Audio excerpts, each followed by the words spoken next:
नमस्कार बच्चों, स्वागत है आपका मेरे चैनल निशा गौर एजुकेशन में। आज हम कक्षा 4 का हिंदी का पाठ 7 दान का हिसाब को पढ़ेंगे। ये एक अच्छी कहानी है। चलिए इसको हम पढ़ते हैं। चलिए स्टार्ट करते हैं। एक था राजा। राजा जी लकदक कपड़े पहनकर यूं तो हजारों रुपए खर्च करते रहते थे, पर दान के वक्त उनकी मुट्ठी बंद हो जाती थी। क्योंकि राजा कैसे थे? कंजूस थे। वो दान करना पसंद नहीं करते थे। और राजा के पास तो बहुत सारे पैसे होते हैं, पर वो दान देना पसंद नहीं करते थे। राजसभा में एक से एक नामी लोग आते रहते थे, लेकिन गरीब, दुखी, विद्वान, सज्जन इनमें से कोई भी नहीं आता था, क्योंकि वहाँ पर इनका बिल्कुल सत्कार नहीं होता था। एक बार उस देश में अकाल पड़ गया। पूर्वी सीमा के लोग भूखे प्यासे मरने लगे। राजा के पास खबर आई। वे बोले, यह तो भगवान की मार है, इसमें मेरा कोई हाथ नहीं है। अब राजा तो कंजूस था, इसलिए वह किसी की मदद नहीं करना चाहता था। इसलिए वह जो अकाल पड़ गया था तो उसमें क्या बहाना बनाने लगा कि ये तो सब भगवान की मार है। लोगों ने कहा, महाराज राज भंडार से हमारी सहायता करने की कृपा करें, जिससे हम लोग दूसरे देशों से अनाज खरीदकर अपनी जान बचा सकें। राजा का कर्तव्य क्या है? हमारे प्रजा की रक्षा करना, उसकी देखभाल करना। पर ये राजा तो कंजूस था, ये किसी की मदद करना नहीं चाहता था। लोग इससे क्या कर रहे थे? मदद की गुहार कर रहे थे कि अपने राज भंडार जो होता है ना, जिसमें कई दिनों कई वर्षों तक का अनाज रखा रहता है, उसमें इकट्ठा करके स्टोर करके रखा रहता है, ताकि जब मुसीबत आए तो ये अपने राज भंडार से अनाज निकाल कर या कुछ भी सामान, पैसे वगैरह निकाल के अपनी प्रजा की रक्षा कर सके। पर राजा कंजूस था, तो वो इससे भी मना कर रहा था। तो गांव के जो लोग थे उन्होंने कहा कि राजा जी हमारी जैसे सहायता करें, जिससे हम दूसरे देश से अनाज खरीद कर अपनी जान बचा सके। राज भंडार में बहुत सारा सोना चांदी रखा होगा, पैसे रखे होंगे। तो उन्होंने कहा, हमको कुछ पैसे देने की कृपा करें, जिससे हम दूसरे देश से अनाज खरीद कर ला सकें। राजा ने कहा, आज तुम लोग अकाल से पीड़ित हो, कल पता चलेगा कहीं भूकंप आ गया है, परसों सुनूंगा कहीं के लोग बड़े गरीब हैं, 2 वक्त की रोटी नहीं जुटती। इस तरह सभी की सहायता करते करते जब राज भंडार खत्म हो जाएगा, तब खुद मैं ही दिवालिया हो जाऊंगा। यह सुनकर सभी निराश लौट गए। राजा ने क्या किया? बहाने बनाए और कहा उनसे कि जैसे कई परेशानियां आएंगी तो तुम क्या मुझसे मांगते ही रहोगे? तो ऐसे करते मैं सबकी मदद करते करते तो मेरा ही दिवालिया निकल जाएगा, मतलब मैं ही गरीब हो जाऊंगा, मेरे पास कुछ नहीं बचेगा। यह सुनकर सब निराश होकर लौट गए। इधर अकाल का प्रकोप फैलता ही जा रहा था। न जाने रोज कितने ही लोग भूख से मरने लगे। जो अकाल पड़ता है ना, उसमें मतलब फसलें पैदा नहीं होती है, सूखा पड़ जाता है, तो जिससे लोगों के पास अनाज नहीं बचता, खाने के लिए वो मोहताज हो जाते हैं। अब अकाल का प्रकोप फैलता जा रहा था। न जाने रोज कितने ही लोग भूख से मरने लगे। लोग फिर राजा के पास पहुंचे। उन्होंने राजसभा में गुहार लगाई, दुहाई, महाराज आपसे ज़्यादा कुछ नहीं चाहते, सिर्फ 10,000 रुपये हमें दे दें, हम आधा पेट खाकर भी जिंदा रह जाएंगे। अब लोगों ने कहा कि हमें थोड़े पैसे ही दे दो, जिससे हम थोड़ा बहुत अनाज खरीद लाएं, ताकि हम जिंदा बच जाएं। राजा ने कहा, 10,000 रुपये भी क्या तुम्हें बहुत कम लग रहे हैं? और उतने कष्ट से जीवित रहकर लाभ ही क्या है? राजा ने कहा। एक व्यक्ति ने कहा, भगवान की कृपा से लाखों रुपए राजकोष में मौजूद है, जैसे धन का सागर हो। उसमें से एक आध लोटा ले लेने से महाराज का क्या नुकसान हो जाएगा? मतलब उसका था कि कहने का कि मतलब राजकोष में बहुत सारे पैसे, या जैसे समुद्र में से यदि हम एक गिलास पानी ले लें तो समुद्र को कोई फ़र्क पड़ता है क्या?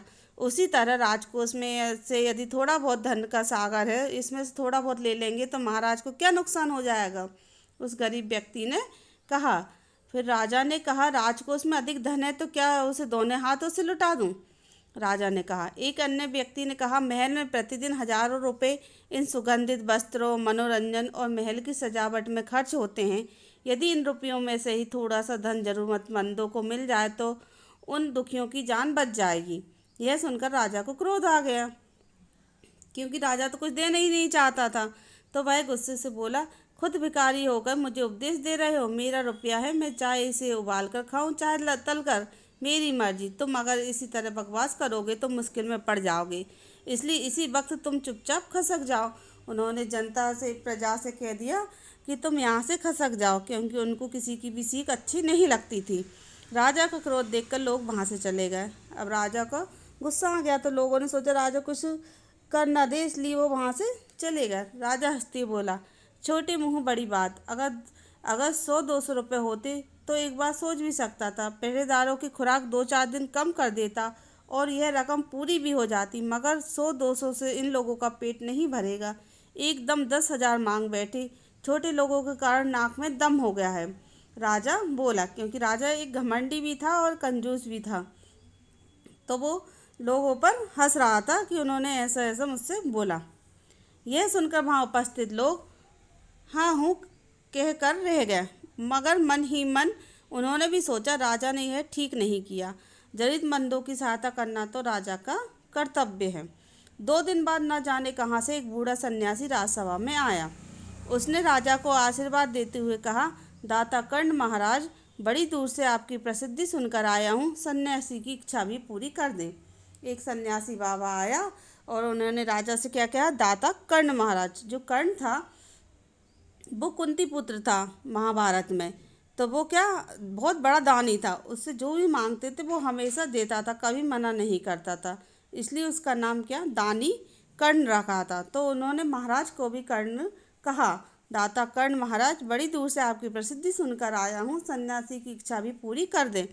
अपनी प्रशंसा सुनकर राजा बोला, जरा पता तो चले तुम्हें क्या चाहिए। राजा खुश हुआ कि ये मेरी तारीफ कर रहा है। तो राजा ने कहा, पता तो चले तुम्हें क्या चाहिए, यदि थोड़ा कम मांगो तो शायद मिल भी जाए। सन्यासी ने कहा, मैं तो सन्यासी हूँ, मैं अधिक धन का क्या करूँगा। मैं राजकोष से 20 दिन तक बहुत मामूली भिक्षा प्रतिदिन लेना चाहता हूँ।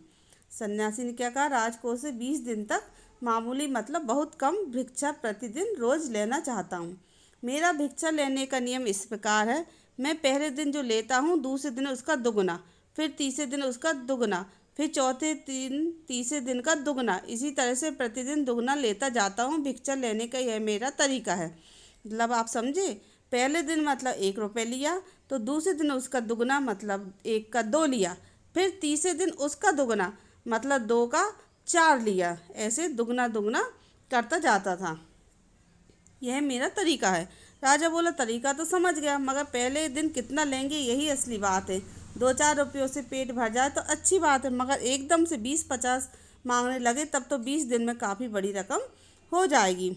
सन्यासी ने हंसते हुए कहा, महाराज, मैं लोभी नहीं हूँ, आज मुझे 1 रुपया दीजिए, फिर 20 दिन तक दुगने करके देते रहने का हुक्म दे दीजिए। यह सुनकर राजा, मंत्री और दरबारी सभी की जान में जान आई। उन्होंने कहा, चलो अच्छा है, ये कम ही मांग रहा है। राजा ने हुक्म दे दिया कि सन्यासी के कहे अनुसार 20 दिन तक राजकोष से उन्हें भिक्षा दी जाती रहे। राजा ने हुक्म दे दिया। सन्यासी राजा की जय जयकार करते हुए घर लौट गए। राजा के आदेश के अनुसार राज भंडारी प्रतिदिन हिसाब करके सन्यासी को भिक्षा देने लगे। इस तरह 2 दिन बीते, 10 दिन बीते, 2 सप्ताह तक भिक्षा लेने के बाद भंडारी ने हिसाब करके देखा कि दान में काफ़ी धन निकला जा रहा है। यह देखकर उन्हें उलझन महसूस होने लगी। महाराज तो कभी किसी को इतना दान नहीं देते। उसने यह बात मंत्री को बताई। मंत्री ने कुछ सोचते हुए कहा, वाकई यह बात तो पहले ध्यान में ही नहीं आई थी, मगर अब कोई उपाय भी नहीं है। महाराज का हुक्म बदला नहीं जा सकता। इसके बाद फिर कुछ दिन बीते। भंडारी फिर हड़बड़ाता हुआ मंत्री के पास पूरा हिसाब लेकर आया। हिसाब देखकर मंत्री का चेहरा फीका पड़ गया। वह अपना पसीना पोंछकर, सिर खुजलाकर, दाढ़ी में हाथ फेरते हुए बोला, यह क्या कह रहे हो? अभी से इतना धन चला गया है तो फिर 20 दिनों के अंत में कितने रुपए होंगे? भंडारी बोला, जी पूरा हिसाब तो नहीं किया है। मंत्री ने कहा, तो तुरंत बैठकर अभी पूरा हिसाब करो। अब उनके हिसाब से ज़्यादा पैसे जाने लगा, इसलिए सब परेशान हो गए। अब वो हिसाब करने बैठ गए। भंडारी हिसाब करने बैठ गया। मंत्री महाशय अपने माथे पर बर्फ़ की पट्टी लगाकर तेजी से पंखा झलवाने लगे। कुछ ही देर में भंडारी ने पूरा हिसाब कर लिया। मंत्री ने पूछा, कुल मिलाकर कितना हुआ? भंडारी ने हाथ जोड़कर कहा, जी 10,48,575 रुपये। मंत्री को गुस्सा आ गया। वह बोला, मजाक कर रहे हो? यदि सन्यासी कितने रुपए दे दिए तब तो राजकोष खाली ही हो जाएगा। भंडारी ने कहा, मजाक क्यों करूँगा, आपकी ही हिसाब देख लीजिए। यह कहकर उसने हिसाब का कागज मंत्री जी को दे दिया। हिसाब देखकर मंत्री जी को चक्कर आ गया। सभी उन्हें संभालकर बड़ी मुश्किलों से राजा के पास ले गए। राजा ने पूछा, क्या बात है? मंत्री बोले, महाराज राजकोष खाली होने जा रहा है। राजा ने पूछा, वह कैसे? मंत्री बोले, महाराज सन्यासी को आपने भिक्षा देने का हुक्म दिया था, मगर अब पता चला कि उन्होंने इस तरह राजकोष से करीब 10 लाख रुपए झटकने का उपाय कर लिया है। राजा ने गुस्से से कहा, मैंने इतने रुपए देने का आदेश तो नहीं दिया था, फिर इतने रुपए क्यों दिए जा रहे हैं? भंडारी को बुलाओ। मंत्री ने कहा, जी सब कुछ आपके हुक्म के अनुसार ही हुआ है, आप खुद ही दान का हिसाब देख लीजिए। राजा ने उसे एक बार देखा, 2 बार देखा, इसके बाद वह बेहोश हो गया। सब परेशान हो गए। काफ़ी कोशिशों के बाद उनके होश में आ जाने पर लोग सन्यासी को बुलाने दौड़े। सन्यासी के आते ही राजा रोते हुए उनके पैरों पर गिर पड़ा। बोला, दुहाई है सन्यासी महाराज, मुझे इस तरह जान माल से मत मारिए, जैसे भी हो एक समझौता करके मुझे वजन से मुक्त कर दीजिए। ये देखिए हिसाब, ये देखिए दान का हिसाब कैसा था। पहला दिन उसने क्या मांगा था? 1 रुपया। दूसरा दिन उसने मांगे 2 रुपये। तीसरे दिन 4 रुपये। चौथा दिन 8 रुपये। पाँचवा दिन 16 रुपये। छठा दिन 32 रुपये। सातवां दिन 64 रुपये। आठवां दिन 128 रुपये। नौवां दिन 256 रुपये। 10वां दिन 512 रुपये। 11वां दिन 1024 रुपये। 12वां दिन 2048 रुपये। 13वां दिन 4696 रुपये। 14वां दिन 8192 रुपये। 15वां दिन 16384 रुपये। 16वां दिन 32768 रुपये। 17वां दिन 65536 रुपये। 18वां दिन 1,31,072 रुपये। 19वां दिन 26,21,044 रुपये। 20वां दिन 52,04,288 रुपये। तो कुल कितने हुए? 10,48,575 रुपये। उसने बोला था ना, एक दिन के दूसरे दिन 2 गुना 2 गुना करते जाना। जैसे 1 का 2 हुआ, 2 का 4 हुआ, 4 का 8 हुआ, 8 का 16, 16 का 32, 32 का 64, 64 का 2 गुना 128, 128 का 2 गुना 256, 256 का 2 गुना 512। ऐसे करते करते उसका हिसाब 10 लाख पर पहुंच गया। ये बात राजा ने पहले नहीं सोची थी। अगर आपको 20 दिन तक भिक्षा दी गई तो राजकोष खाली हो जाएगा, फिर राजकाज कैसे चलेगा? सन्यासी ने गंभीर होकर कहा, इस राज्य में लोग अकाल से मर रहे हैं, मुझे उनके लिए केवल 50,000 रुपये चाहिए। वह रुपया मिलते ही मैं समझूंगा मुझे मेरी पूरी भिक्षा मिल गई, बस मुझे कुछ और नहीं चाहिए। राजा ने कहा, परंतु उस दिन एक आदमी ने मुझसे कहा था कि लोगों के लिए 10,000 रुपये ही बहुत होंगे। सन्यासी ने कहा, मगर आज मैं कहता हूँ कि 50,000 से 1 पैसा कम नहीं लूँगा। अब सन्यासी ने 50,000 का बोल दिया। राजा गिड़गिड़ाया, मंत्री गिड़गिड़ाया, सभी गिड़गिड़ाया, मगर सन्यासी अपने वचन पर डटा रहा। आखिरकार लाचार होकर राजकोष से 50,000 रुपये सन्यासी को देने के बाद ही राजा की जान बची। पूरे देश में खबर फैल गई कि अकाल के कारण राजकोष से 50,000 रुपये राहत में दिए गए। सभी ने कहा, हमारे महाराज कर्ण जैसे ही दानी है। अब इसमें कहानी में राजा तो कंजूस था, पर सन्यासी बाबा ने अपनी अक्ल से और अपनी सूझबूझ से राजा से पैसे निकलवा लिए, जिससे लोगों की जान बच गई और वे अकाल कारण में अपने जीवन को बचा सकें। और सब लोगों ने सोचा कि हमारे महाराज तो कर्ण जैसे दानी हैं। यह कहानी लिखी थी सुकुमार राय ने। अब इसके कहानी से प्रश्नोत्तर हम करेंगे नेक्स्ट वीडियो में। धन्यवाद बच्चों।